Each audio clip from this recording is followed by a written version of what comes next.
Gente, bienvenidos, bienvenidas. Estamos grabando otra vez una charla desde el comedor de mi casa. Hoy es jueves en la mañana, no están viendo esto en vivo, pero podrán ver por el clima gris y la lluvia, pues que estamos de vuelta a lo mismo de antes. Y está conmigo Sandra Borda. Sandra, bienvenida.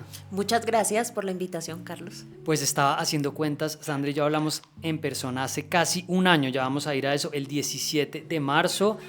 Recién terminadas las elecciones al Congreso. Bien entusada, fue la primera entrevista que di después de perder las elecciones. Yo agradezco mucho que usted haya ido en ese estado como de shock y además nos burlamos en su momento de los quemados y todo, pero bueno, vamos a hablar de eso. Sandra Borda, para quienes no saben, pues sobra el recordatorio, pero igual les vamos a decir, profesora e investigadora de la Universidad de los Andes, fundadora y codirectora de Buceando en Naufragio, un podcast que tiene desde 2019 y columnista de Cambio. Síganla en @SandraBorda. Sandra, empecemos por ahí. ¿Qué tal un año después como los ciclistas? ¿Cuáles son las sensaciones a un año mirándolo en perspectiva con ya la ventaja del tiempo? Creo que la primera conclusión es que no hay tusa que dure 100 años, ¿no? Sí, eso finalmente termina por para superarse. Para los entusados, buen mensaje. Siempre, el tiempo todo lo cura. Sí. No, yo creo que ha sido un año tremendamente interesante. Yo me acuerdo que en esa conversación que tuvimos, Carlos, le dimos vueltas a lo que estaba pasando en materia electoral, en muchos sentidos. Yo creo que un año después, yo siempre digo en Twitter, cada vez que me critican por haber declarado que iba a votar por Petro, me dicen, arrepentida. El otro día un tipo me escribe y me dice, arrepentida como un tatuado, y le dije, no, o sea, y tengo tatuajes y tampoco me arrepiento de mis tatuajes. No, yo no estoy arrepentida de eso. Debo decir que hay muchas cosas que me sorprenden todavía. Tenía la sensación de que era un gobierno que iba a llegar un poco más organizado. Sí. Y todavía me sorprende mucho como el despelote y la cosa. Me parece que todavía han requerido mucho más tiempo del que yo me imaginé para poner todos los patos en línea, ¿no? Sí. Y obviamente han tenido muchos problemas que en una muy buena parte son el resultado de la primiparada, porque pues siendo la primera vez que llegaban al poder nacional, pues era perfectamente esperable que una cosa de esta sucediera, pero yo creo que el balance es muy mixto, ¿no? Yo no tiendo a ser como mucha gente que cree que se está desbaratando el país por cuenta de la administración Petro. Yo creo que se están haciendo cosas importantes, pero simultáneamente creo que hay también muchísimo por corregir. Bueno, pero no la voy a dejar salir todavía de esa parte para antes de meternos en el Petroverso, que alguna gente dice, ¿de dónde sacó eso? Eso no es mío, eso se lo vi a varias personas en Twitter, pero yo ya lo veo como una mezcla entre esos multiversos y el metaverso, o sea, el universo de Petro y también el verso del Petro, que es largo. Pero para cerrar esa parte de la campaña al Congreso, de su participación en el proyecto político, pues no le va a preguntar y se va a volver a lanzar y esto termina ahí, pero su relación con la política electoral, ¿en qué quedó? Como ¿cuál es un poco el punto que usted le puso ahí? No, punto y aparte. Yo no milito más, yo no hago parte de ningún partido político en este instante, yo no estoy metida en política. Conozco políticos, converso con ellos, claro. Son finalmente mi objeto de estudio, sí.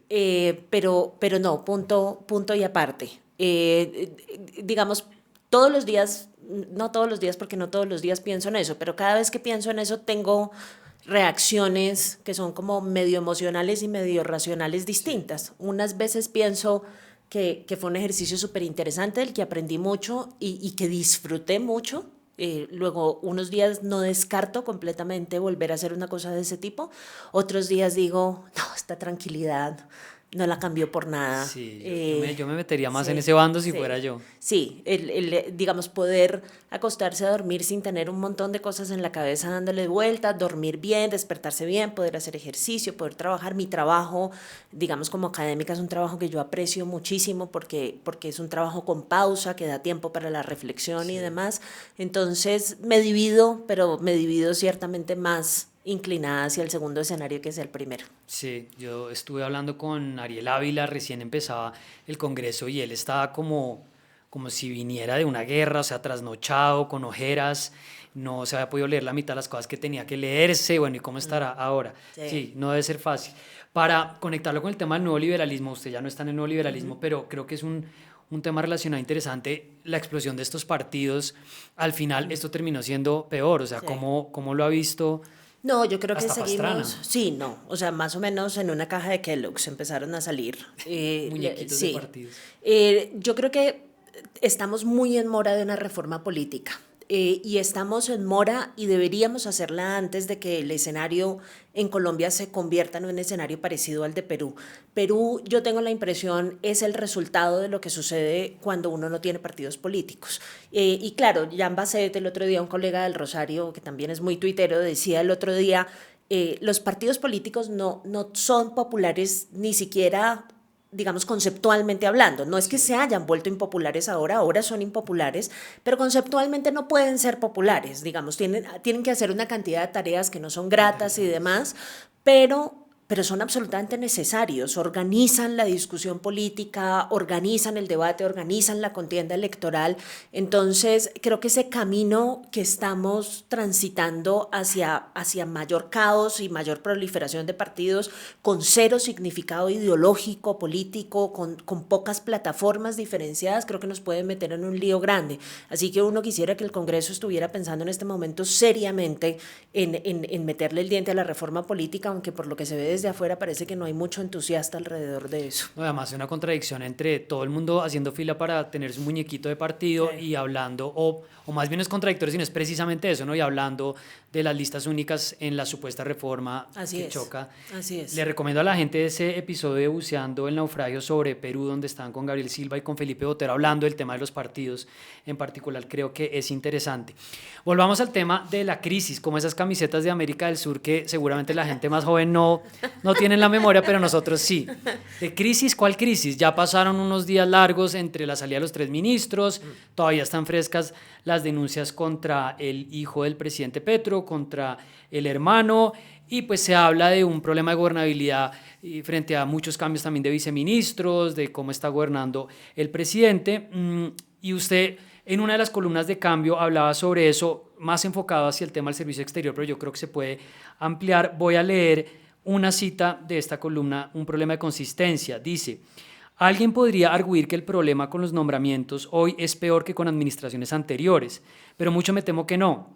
Desde el momento en que me dediqué a estudiar la política exterior de este país, absolutamente todos los presidentes han nombrado a sus amigos cercanos como embajadores, no se salva ninguno. Entonces, tanto en el tema de servicio exterior como en la supuesta crisis que hay, ¿cómo lo está viendo usted? A ver, yo creo que hay varias cosas. La primera de ellas es que tiene que ver con el problema de la primiparada del que le estaba hablando inicialmente. Normalmente los gobiernos de Colombia llegan con cuadros al poder. Sí. Y si uno mira esos cuadros son de personas que se han construido profesionalmente en el Estado y han hecho parte de gobiernos anteriores. Incluso un gobierno tan separado de la clase de política tradicional como lo era inicialmente el gobierno de Álvaro Uribe, llega con cuadros de políticos tradicionales. Y claro, uno puede decir todo lo que quiera sobre los políticos tradicionales, pero el punto es que no hay nadie que conozca mejor el Estado que los políticos tradicionales. Entonces, sí, usted puede decir lo que quiera de Germán Vargas Lleras, pero que Germán Vargas Lleras conoce el Estado por dentro y sabe cómo se hacen las cosas por dentro del Estado es algo que nadie puede cuestionar.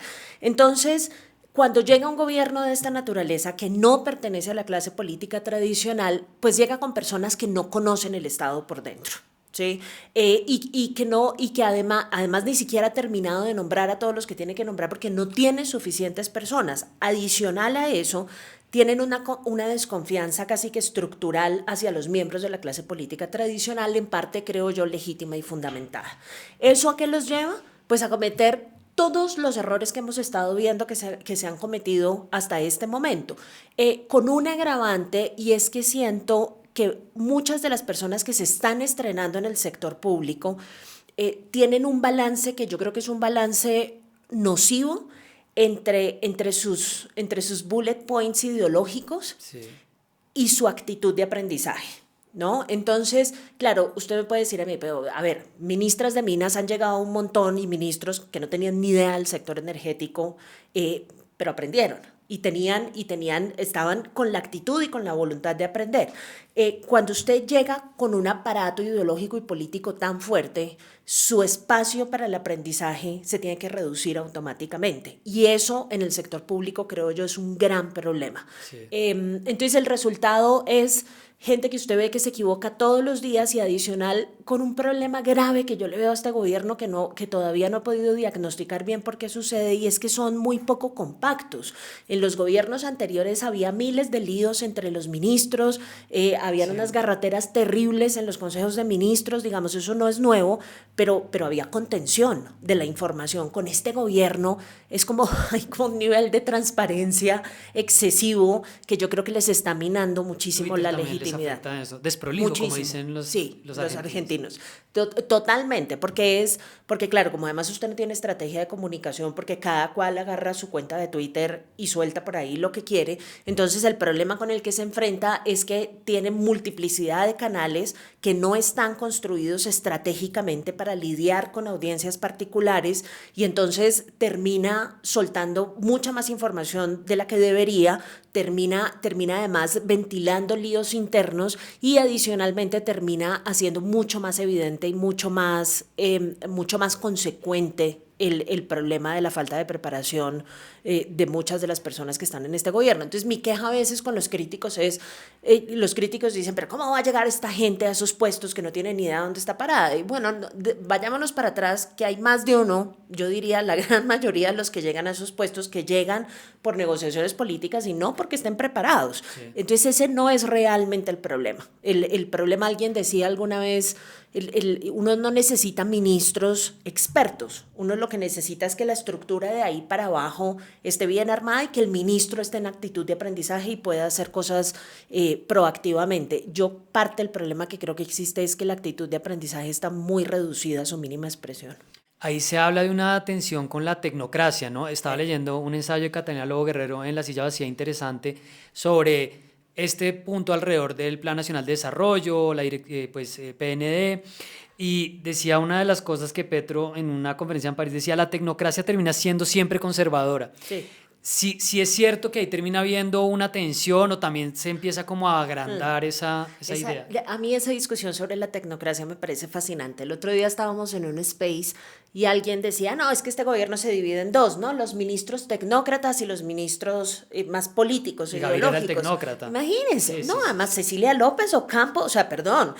Primero, la asociación automática en este país con que cualquier economista es tecnócrata ya me empieza a producir a mí un poco de alergia, digamos, porque solamente como ciencias duras los que alcanzan a ser tecnócrata. Nadie se le ocurriría que un internacionalista puede ser tecnócrata, jamás, o un politólogo para ese efecto. Y dos, creo que el problema está en tratar de dividir el mundo de esa forma, porque yo creo que los denominados tecnócratas también tienen agenda política.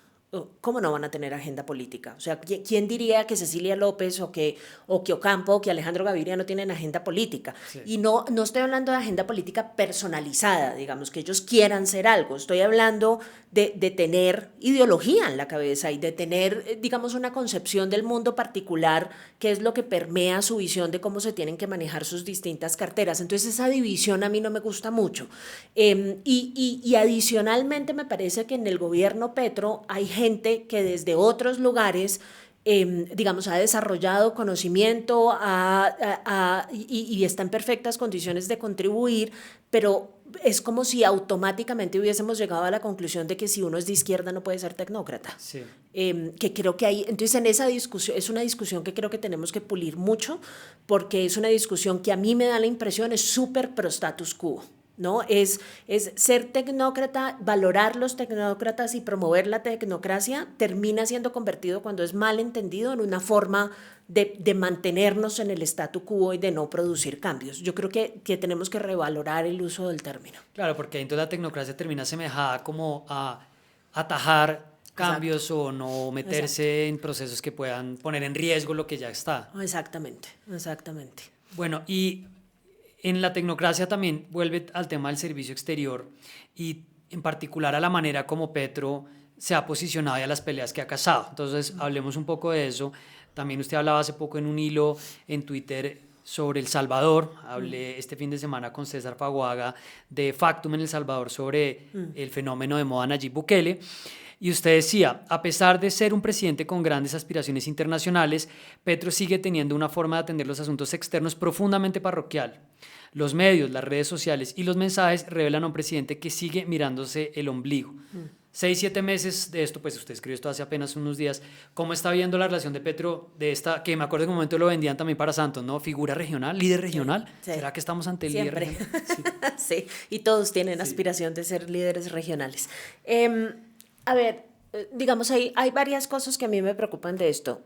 La primera de ellas es, digamos, y esto creo que no solamente está pasando en relaciones internacionales, está pasando en todas las áreas, es el uso de Twitter de Petro, que genera un problema grave. Yo me pregunto cómo se sentirá la gente que trabaja en la Cancillería todos los días trabajándole a cosas, gastándose tiempo tomando decisiones, haciendo cálculos, etcétera, etcétera, mirando el panorama, y cuando después de hacer todo ese trabajo se sientan y miran Twitter y ven que el presidente ya ha establecido una posición en Twitter sin tener en cuenta absolutamente nada de lo que han hecho en la Cancillería. Sí. Yo creo que eso tiene que ser un problema muy tenaz, porque entonces usted termina como institución reducido a tener que perseguir los tweets del presidente para ir tratando de armar política por ahí. Mirar, sí. Entonces, claro, si usted, el ejemplo de lo del Salvador, o sea, si usted se sienta y dice, bueno, ¿qué vamos a hacer con este tema? ¿Cómo lo vamos a tratar? Trae a los abogados expertos en derechos humanos, no sé quién, se sienta, hace todo el análisis y Petro sale con un tuit,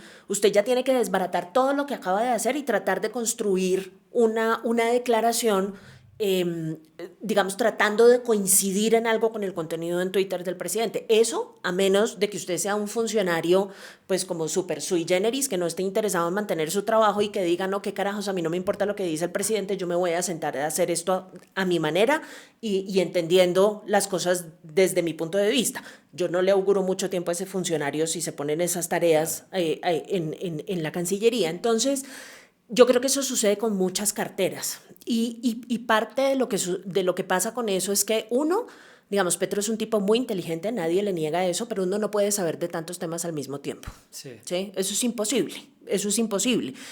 Parte de lo que él hace allí es tratar de seguir su intuición, ¿no? Y si uno construye política a punta de intuición, pues no tiene ningún sentido tener a las instituciones funcionando si no le van a nutrir ese proceso. Entonces creo que ahí hay un problema grave. El otro problema, un problema si quiere llamarlo de desinstitucionalización que produce la actitud del presidente en redes sociales. Y el otro problema grave es que a Petro, como a todos los presidentes anteriores, le tocó agarrar el servicio diplomático y usarlo para construir gobernabilidad.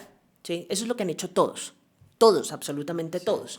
Y aquí hay que cualificar la discusión, porque hay mucha gente que dice, bueno, pero han nombrado el 60% de personas en el servicio diplomático que son de carrera. Sí, es que el problema no es con todo el nivel, el problema es con el nivel de los embajadores. Claro. ¿Sí? Es ahí en donde está el problema, porque usted puede tener unas embajadas súper preparadas con gente de carrera o expertos, lo que sea, y si le pone un embajador que no sabe ni dónde está parado, pues produce un daño grandísimo. Eso es lo que han venido haciendo toda la vida, porque esa es la forma de entregarle cuotas que como al presidente no le parece, nunca les ha parecido a ninguno, que el tema prioritario es el tema de política exterior, es donde el costo de entregar la cuota es menor. ¿Sí? Si usted entrega la cuota de un ministerio, eso es otra cosa, pero si usted entrega la cuota de una embajada, como aquí a la gente no le importan los temas de política exterior y a usted tampoco tanto, pues está pagando el mínimo costo posible. Entonces es lo más fácil de repartir. Sí. Y pues él también tenía que construir gobernabilidad. De hecho, uno podría construir el argumento de que él tenía más afán y le era más difícil construir gobernabilidad. Por eso es que el uso del servicio diplomático y particularmente de las embajadas es mucho más sistemático en entrega de cuotas políticas. Lo que uno se hubiera esperado, si le sigue las promesas a él, es que hubiese diseñado una forma de construir gobernabilidad que respetara la autonomía del servicio exterior.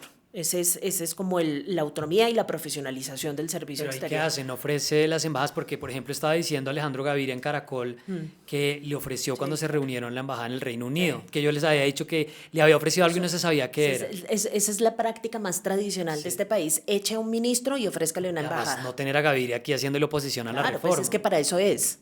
Para eso es, ¿no? Ese es el objetivo. Claro, si es gobernabilidad tal cual como lo está diciendo. ¿Usted por qué cree que está el rumor de que la viceministra, que se ha convertido en un problema grandísimo para el canciller, sale para una embajada en Viena?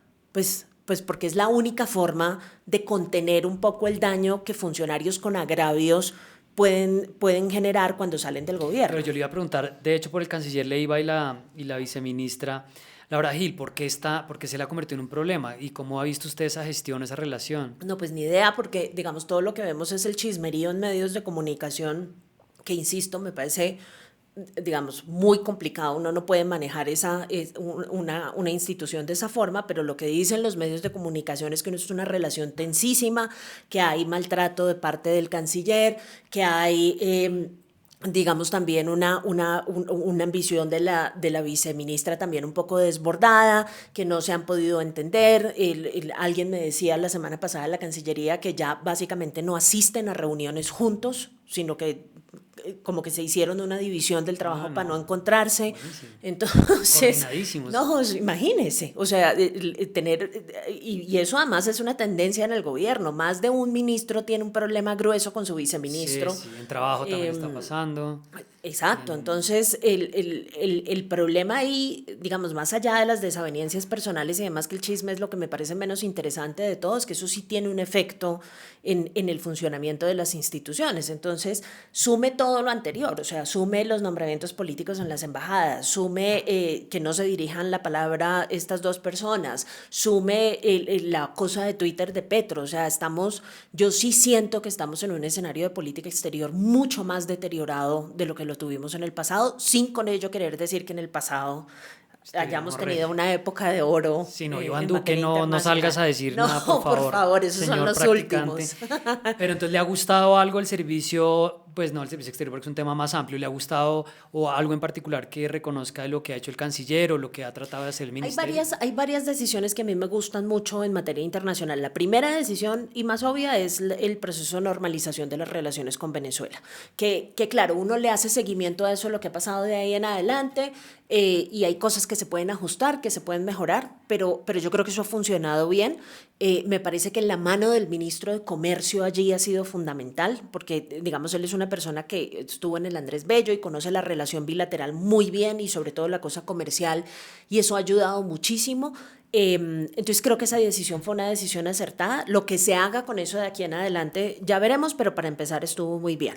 Creo que hay otra decisión de carácter internacional que a mí particularmente me emociona mucho y me gusta muchísimo, y es que este gobierno es el primer gobierno que decidió no pelearse con la Oficina del Alto Comisionado para los Derechos Humanos de Naciones Unidas. Sí. Usted se acordará, Carlos, que en cada gobierno siempre se hacía lo imposible por sacar esa oficina del país. Se iba a renovar con Uribe, me acuerdo, con Santos. Con Duque, con todo el mundo, nadie nunca le gustó esa oficina. Sí. Y este gobierno tomó la decisión no solamente de trabajar de la mano con esa oficina, sino además de pedir la prórroga del mandato hay que ver cuál es el texto de la prórroga del mandato, porque eso se cambia, pero de todas formas creo que el tener una actitud amigable con una institución internacional que está para contribuir con el mejoramiento de los derechos humanos es una decisión absolutamente loable.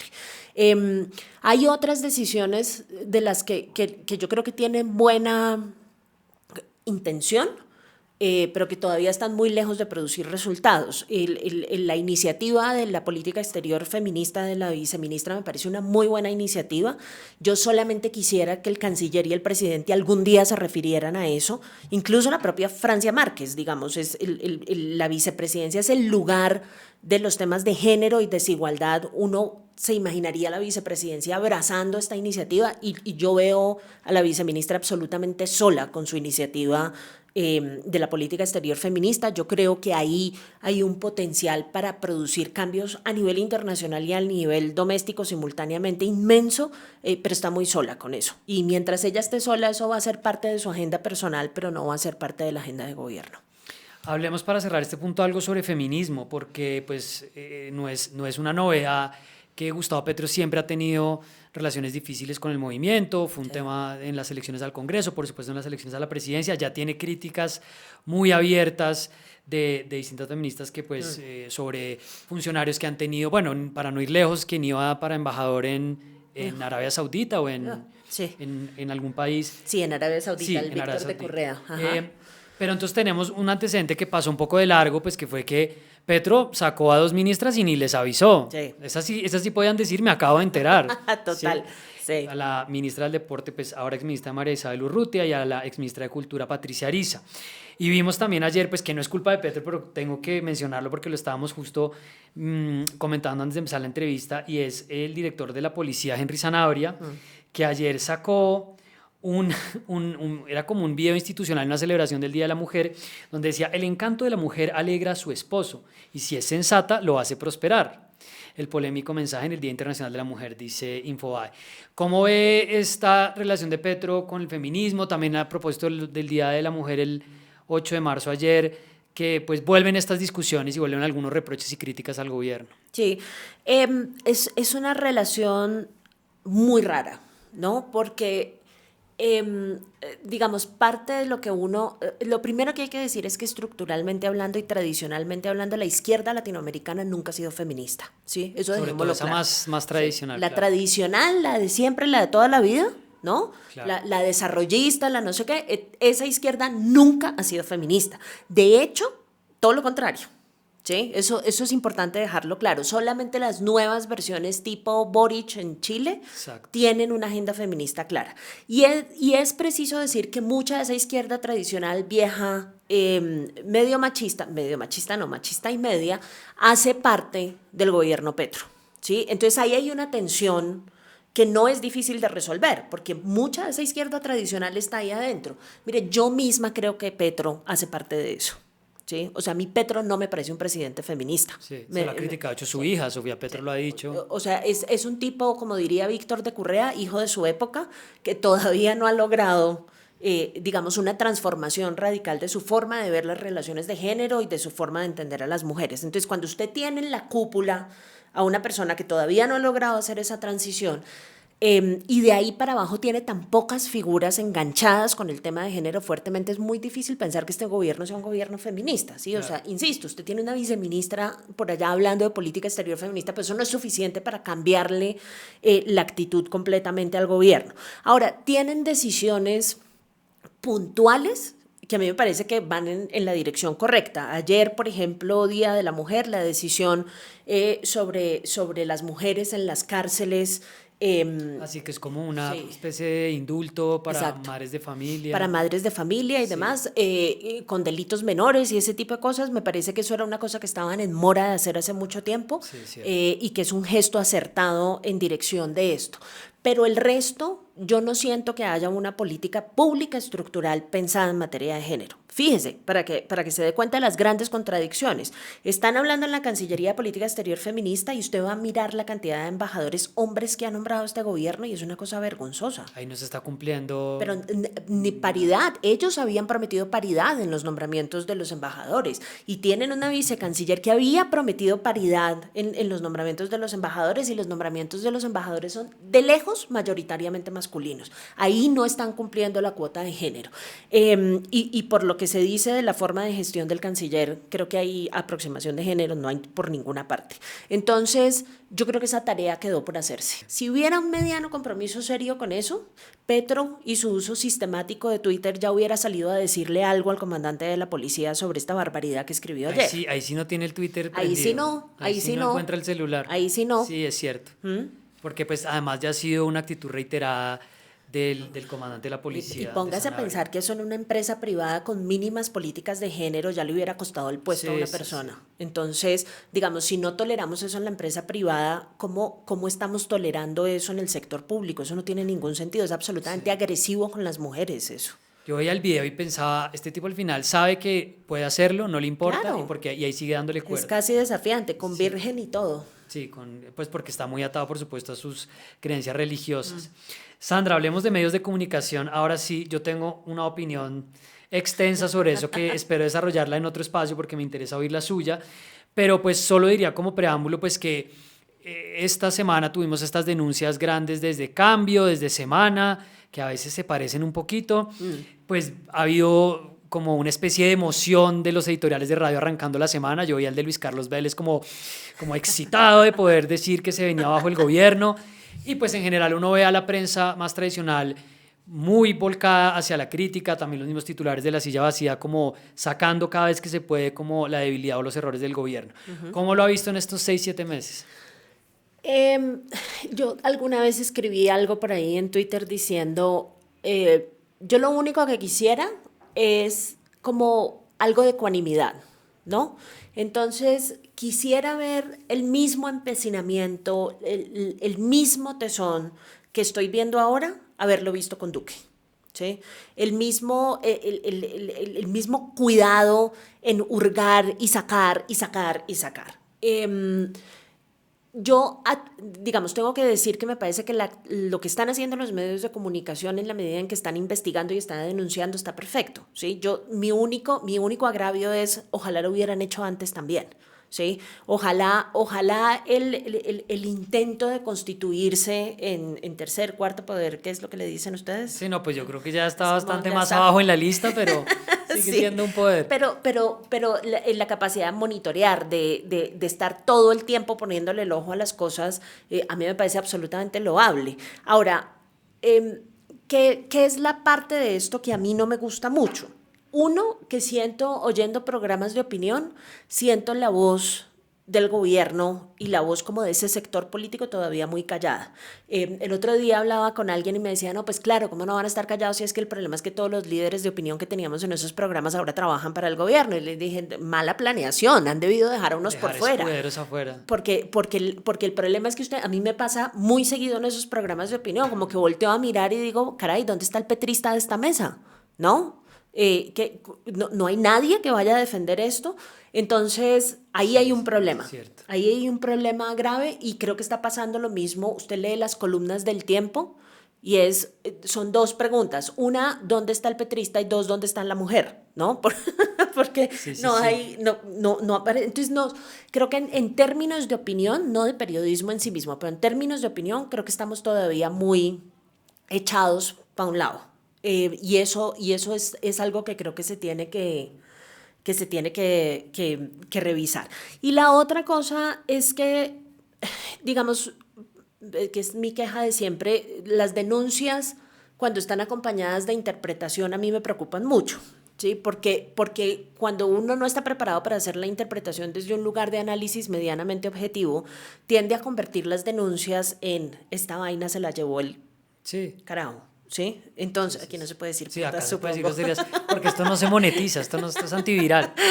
Entonces pensé que me iba a salir como un bip allí. Entonces puede decir uno explícitamente, esto se lo llevó el putas. Sí. Entonces creo que el problema ahí está en que cada vez que se presenta un escándalo es como el final de una era. Se acabó esta vaina, ya no hay nada que hacer, es un desastre, esto no va a mejorar, no se espera.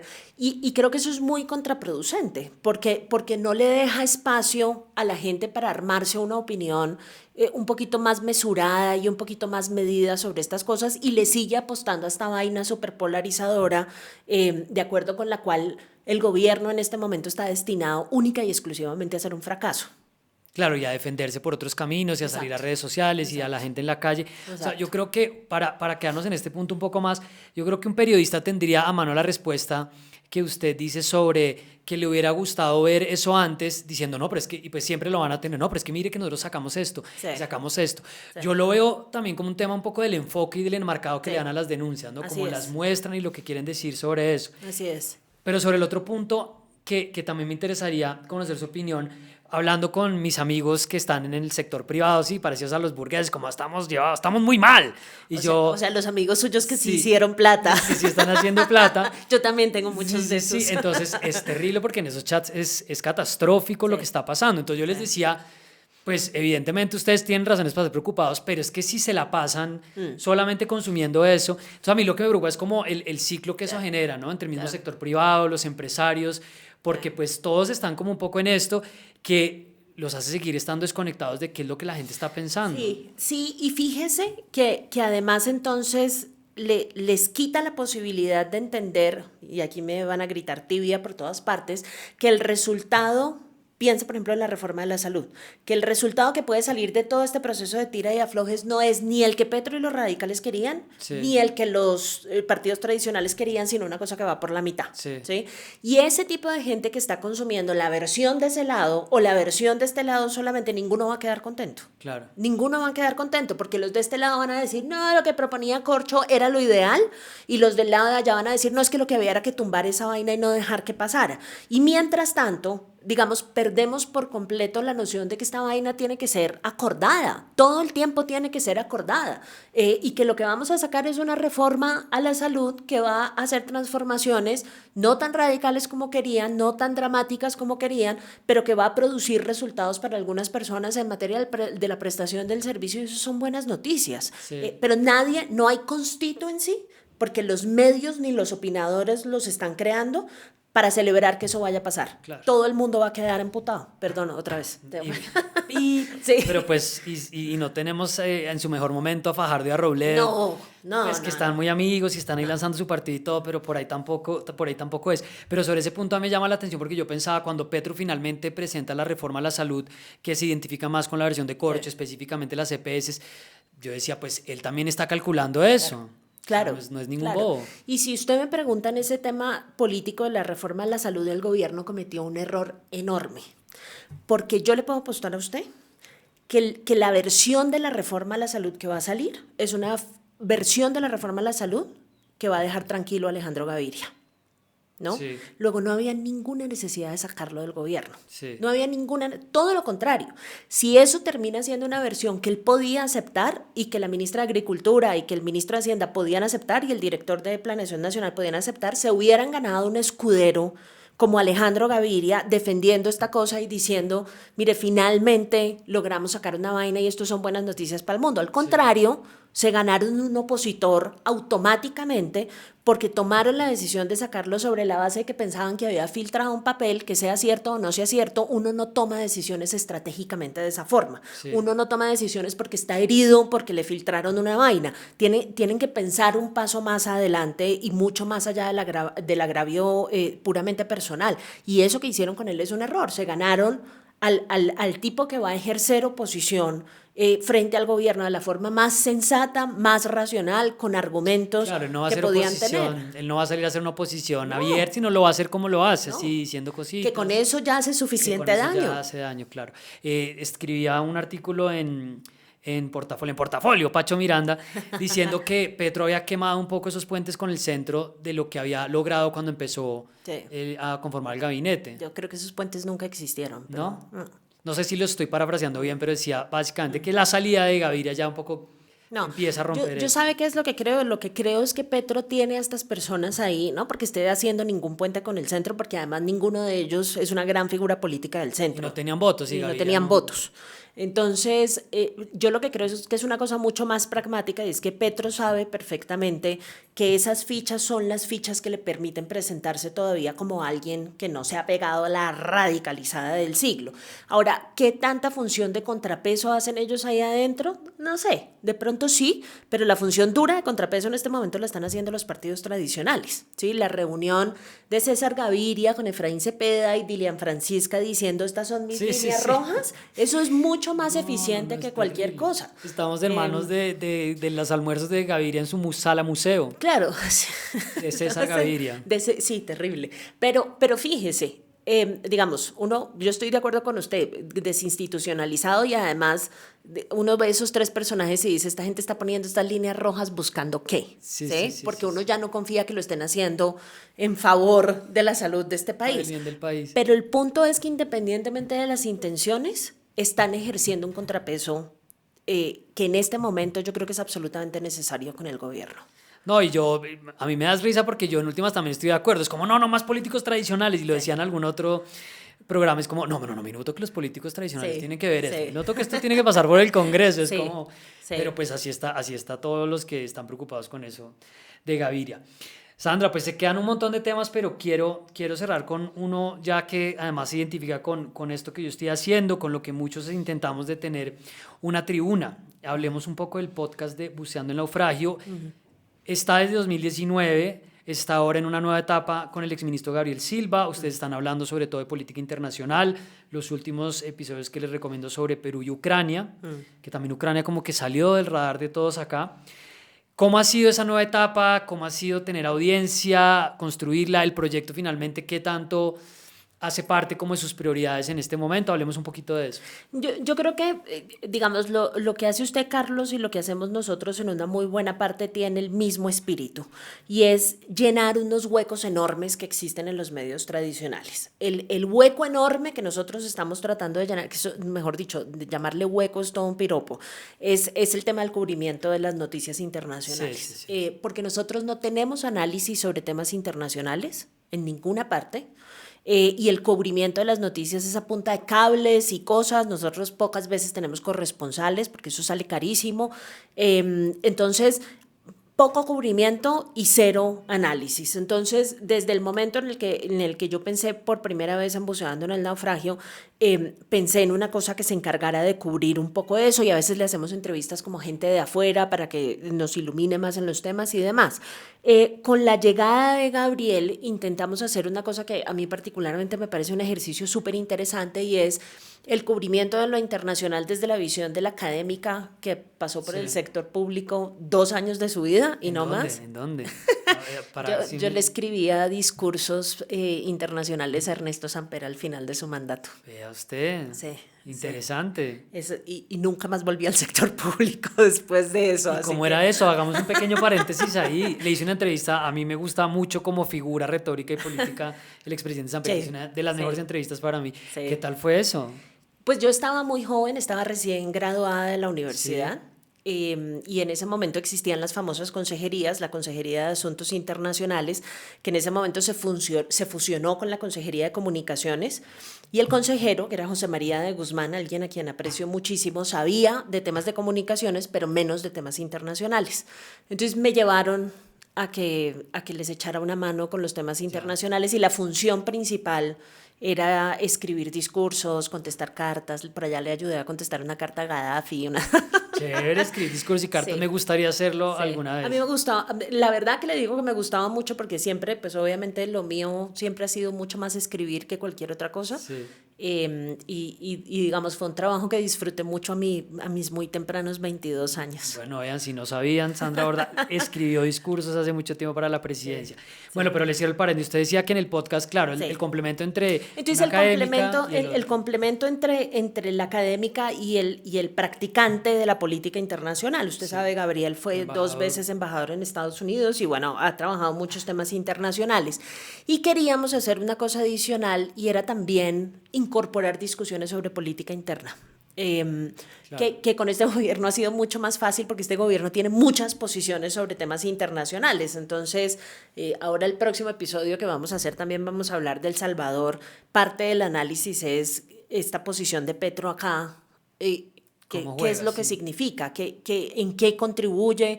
O al contrario, mi tesis siempre ha sido que esas posiciones internacionales de él en Twitter están todas diseñadas para nutrir su base y no para producir ningún efecto internacional. Entonces hemos estado tratando de jugar con eso un poco. Esa audiencia de Buceando en el Naufragio es una audiencia muy de nicho. Eso es la gente a la que le interesan los temas internacionales, que son normalmente estudiantes. Y tenemos además una curva demográfica súper interesante, porque nuestros mayores escuchas son gente entre los 18 y los 30 y pico de años, ¿no? Que es estudiantes, sí, chévere, claro. Sí, profesionales jóvenes, no sé qué. Mucha gente, como en su caso, que nos escucha por fuera, pero sí, son personas que están interesadas en el tema internacional. O sea, que cuando usted pone en una red, vamos a hablar de Ucrania, la gente se dice, uy, carajo, quiero ir a hablar de esta cosa. Y esos no son muchos. No son muchos, lo están haciendo con Acorde, ¿cierto? Lo estamos haciendo con Acorde, con Lucho Sarmiento, un saludo para Lucho, porque Acorde ha sido fundamental en la promoción de muchos podcasts, producción. Nosotros hicimos en una época Presunto Podcast allá. Y bueno, la idea es seguir ahí manteniéndola. Sí, yo tengo... Digamos, yo juzgo mucho a partir de mi propio patrón de consumo de medios, y hablo mucho con mis estudiantes en la universidad. Les pregunto, bueno, ¿ustedes qué consumen? Y lo que me he encontrado, ese patrón, sí, yo creo que ya no hay nada que hacer con respecto a eso. 0 periódico. 0. 0 radio. 0 radio. O sea, ninguno de estos. Yo me levantaba por la mañana y prendía el radio. Ahora ya no lo hago, pero lo hacía en esa época. ellos no hacen eso y se dedican es a buscar el podcast o el canal de YouTube o la cosa que le pega directamente a su interés. Y van saltando mucho. Y van saltando un montón de cosas. Entonces, eso tradicional. Yo hace mucho tiempo, le confieso, yo no oigo radio, hace muchísimo tiempo yo no veo televisión colombiana, pero muchísimo tiempo. Porque digamos que sentí que estaba gastando demasiado tiempo y estaba obteniendo muy poquito, particularmente para los temas que a mí me interesan. Entonces no volví a consumir mucho medio nacional. Lo que consumo es podcast y consumo páginas web y blogs aquí y allá y demás, pero el resto sí me tocó prescindir porque la cantidad de tiempo que uno le puede dedicar a eso es limitada. No, es que además la radio mañanera, a mí me toca, pero sobre todo lo hago ya a modo de repaso, como que después me siento y digo, veo el noticiero, que hay, pero como en el día a día de mi hábito, que a veces la gente piensa que uno está hiperinformado, que me preguntan, ¿viste lo que pasó hoy a las 8 en 6 AM? Y yo, no, papá, ¿viste que dijo yo no sé quién a las 6 de la mañana? Es como, no. Estaba oyendo una canción, o sea, no tengo ni idea. Lo que sí hago es que si veo en redes que alguien que me interesa habló sobre un tema particular, entonces voy y busco el audio y me siento a oírlo. Pero yo pegarme 3 horas de radio mañanera sí ya no lo logro. Sí. Es interesante eso porque la gente sí está, es una pregunta que también me hago mucho, es cómo está consumiendo, qué es en últimas lo que hace que formen opinión o cualquier criterio para salir a decir o voto o no voto, y en el caso de los estudiantes y de la gente joven es un hecho que por medios no están pasando. Y fíjese que la otra cosa que influye mucho es un poco la salud mental. Yo lo que sí hago disciplinadamente todas las mañanas es oír el daily del New York Times. Sí. Pero es que a mí me pasa algo con ese podcast, Carlos, y es que yo no sé si a usted le pasa lo mismo cuando lo oye, y es que por malas que sean las noticias que me estén echando, hay algo en la forma en la que se construye la historia y del formato que no me produce tanta intranquilidad y no me produce tanta rabia como me producen los medios mañaneros colombianos. Yo termino muy intoxicada después de oír un programa de la mañana. No, es que uno andarse indignando con el desayuno es muy difícil, pero es interesante porque eso que usted dice, pues es en parte también lo que yo trato de hacer, porque creo en eso, digo, pues es que durante mucho tiempo yo hacía el video corto para decir, ¡pum!, esto está mal, esto está bien, esto tiene que ser así, esto tiene que ser así. Y pues creo que hay una audiencia ahí, pues que sí, todavía hay mucha gente, pues la mayoría de la gente que consume TikTok y tipo de cosas así, lo hace muy sobre una reacción, pero hay una gran audiencia y mucha gente que quiere ver cosas como el Daily y transitar de otra manera por la información, sí, eso es para hacer otra. Puede ser la edad. Entrega. Puede ser la edad. Sí, esa es la conclusión. Pero sí, con esta nota triste. Con esta realidad, pero me siento tranquilo, así como Margarita Rosa hablando en la BBC de envejecer, digo, sí, está bien, no me voy a perder ese espectáculo y eso incluye, entre otras, oír otras cositas más despacio. De acuerdo. Sandra, gracias por su generosidad, como siempre, conmigo, con este programa, con la audiencia. Antes de irnos, como siempre es, me quedé con esa zona franca que era como al aire, que me decía el productor, ya, nos fuimos. Rápido. Una recomendación que le quiera hacer a la gente en el espectro amplio de cualquier cosa, de planes, de libros, de documentales, de ideas que siempre la gente recoge y lo pone en su lista en alguna parte. La primera, la más reciente, es una serie que está en Apple TV que me recomendaron hace muy poquito, me la recomendó un buen amigo, Severance. Uy, me la vi. No. Buenísima, ¿no? Buenísima. Me sumo a Severance absolutamente. Buenísima. Mi único reparo es que cuando me la recomendaron fue como buenísima, no sé qué, pero, o sea, me dijeron ya está lista, o sea, ya está terminada más o menos. Y no, quedé en punta totalmente. Pues terminó la primera temporada, pero uno no sabe. No, terrible, pero lo deja uno así. Como, eso es lo que a mí no me gusta ver series. Que muy es como, complicado. Y cuando vuelva a salir, habrán pasado 4 años y ya no me acuerdo qué es lo que había pasado en la primera temporada. Pero bueno, buenísima. Las actuaciones me parecían, esta Patricia Arquette, que siempre me cayó gordísima, buenísima en esa serie.